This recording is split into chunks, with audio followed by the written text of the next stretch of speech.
Você acompanha agora a meditação da Palavra do Senhor com o Padre João Carlos. E nesta segunda-feira, dia 13 de agosto, eu estou lhe trazendo a Palavra de Deus para abençoar o seu dia. O mestre de vocês não paga o imposto do templo? Mateus 17, versículo 24. Várias vezes eu participei da Santa Missa na cidade pernambucana de Carpina, no terceiro domingo do mês. Esse é o dia em que os fiéis daquela paróquia oferecem o seu dízimo. Na hora do ofertório, o povo forma uma longa fila e um por um traz o seu envelope e com ele toca o altar e o deposita num grande cesto. O fato de tocar o altar com o envelope é facilmente compreensível. O que está dentro do envelope representa a participação daquele fiel na oferta que a igreja faz a Deus. De fato, durante a apresentação das oferendas em cada missa, o presidente da celebração bendiz o Senhor pelo fruto da terra e do trabalho do homem, no sinal do pão e do vinho. O que ali se apresenta e se santifica pela oração é em parte obra de Deus, a terra, a chuva, etc., e em parte obra do trabalho humano, o cultivo, a colheita, a fabricação, etc. Mas realmente o que me chamava a atenção naquela grande fila das pessoas cantando e apresentando o seu dízimo em Carpina era a presença do pároco e do vigário paroquial na fila também. O padre José Rolim e o padre Breno, que estavam à frente da Assembleia, iam também para a fila e cada um apresentava o envelope com o seu dízimo. No início, muita gente estranhou. Achavam, com razão, que os dois padres não precisavam ir para a fila como todo mundo. Eles estavam dispensados do dízimo. Já eram ministros do altar, já davam do seu tempo e de sua vida a serviço da igreja, não havendo mais necessidade de devolver o dízimo. Aliás, do dízimo do povo já saía a sua côngrua, o seu prolabore. Mas os dois padres não faltavam na fila e nem se preocupavam de fornecer qualquer explicação. Tudo isso ilustra o evangelho de hoje. Num dia em que Jesus e o seu grupo estavam chegando a Cafarnaum, cobras do imposto do templo perguntaram a Pedro se Jesus pagava aquela taxa. Pedro, para facilitar as coisas, disse que sim. E quando entrou em casa, Jesus puxou logo o assunto. Perguntou se num reino a quem se cobra, aos filhos do rei ou aos estranhos. Pedro respondeu que, claro, aos estranhos. Os filhos estavam mais do que dispensados, o reino era do pai deles, ora essa. Ainda assim, para não ser motivo de escândalo, Jesus mandou Pedro providenciar o pagamento do imposto do templo. Assim, ele lhe indicou que fosse pescar, que era a profissão dele. No primeiro peixe fisgado encontraria uma moeda, o estáter, que daria para pagar o imposto por si e pelo mestre. Vamos guardar a mensagem.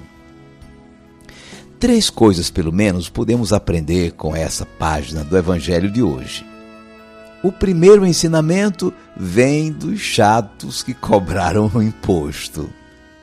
O imposto de que se fala nessa passagem não é o dízimo, nem o imposto de César. No dízimo, apresentava-se como oferta a Deus os primeiros frutos da agricultura e os primeiros animais de corte do rebanho. O dízimo tem a ver, então, com ganhos, salários, rendimentos. Também, claro, não se trata do imposto ao Império Romano, devido pela condição do povo dominado. Esse era pago com muita má vontade e muitos conflitos. Além da prática do dízimo, havia no povo de Deus, do tempo de Jesus, um imposto anual para a sustentação do templo. os levitas, os cantores, os sacerdotes, a lenha, o funcionamento do templo e do seu culto. O imposto do templo era anual, era pago pelos homens e equivalia a 2 dias de trabalho, pagos com uma moeda grega chamada dracma. Somos responsáveis pela manutenção da casa de Deus.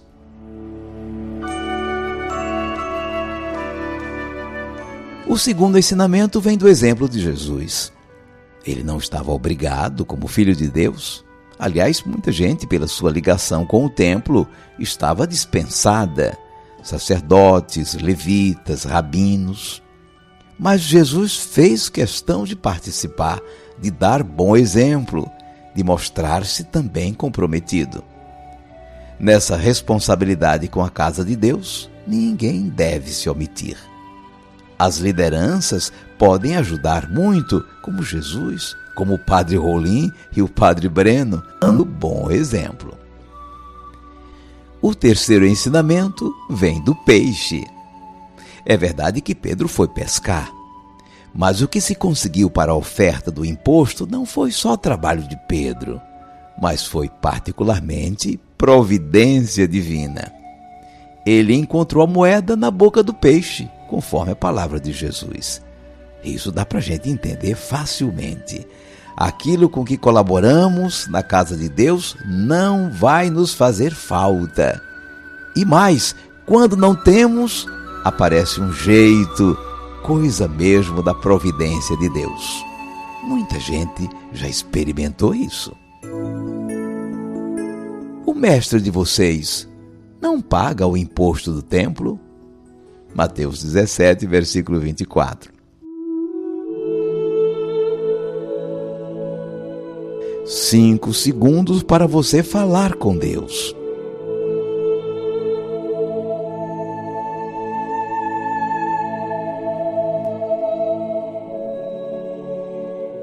Senhor Jesus, muito temos que andar em matéria de corresponsabilidade na manutenção da igreja e de sua missão evangelizadora.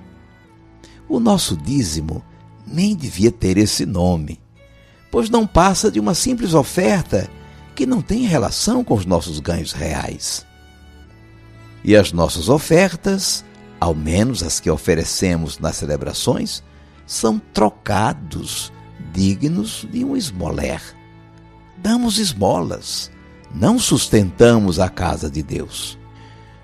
Senhor, converte o nosso coração, que o teu exemplo nos ajude a partilhar com amor e confiança para o sustento de tua casa e para a realização de suas responsabilidades com os mais pobres, a formação dos nossos ministros, com a evangelização do mundo. Seja bendito o teu santo hoje e sempre. Amém. Por favor, incline um pouco a sua cabeça. Vou invocar a bênção de Deus sobre você. O Senhor te abençoe e te guarde. O Senhor tenha misericórdia de ti. O Senhor te dê a paz e te abençoe o Deus Todo-Poderoso, Pai e Filho e Espírito Santo. Amém. Vamos viver a palavra. É hora de você rever a sua participação de filho na casa de Deus. Hoje, tome uma boa decisão nesse assunto. Eu sou amigo da verdade. Meu sim é sim, meu não é não. Eu não posso mais ficar calado. Eu sou profeta, eu sou cristão.